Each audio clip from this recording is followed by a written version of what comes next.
How to log in to United Airlines employee account. Hey guys, welcome back to our YouTube channel. Without any further delay, let us get started. Open any of your preferred web application. In my case, I'm using Google Chrome. Here at the top search bar, type in Login United Airlines employee account. As you do so, you will see Employee RES by United Airlines at the first search result. Let's go ahead and open the first link.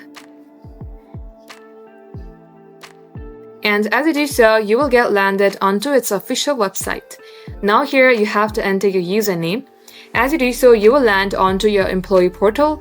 In here, you have to type in your username.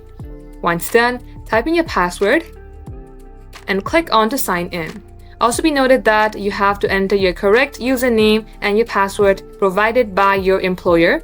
Once you do all that, if your credentials are correct, you will successfully get logged into your United Airlines account. In case you have forgotten the password, you can also click at the below link and get help resetting your account. That is all for today. Thank you for watching the video till the very end. If it had helped you in any ways, then do like and subscribe.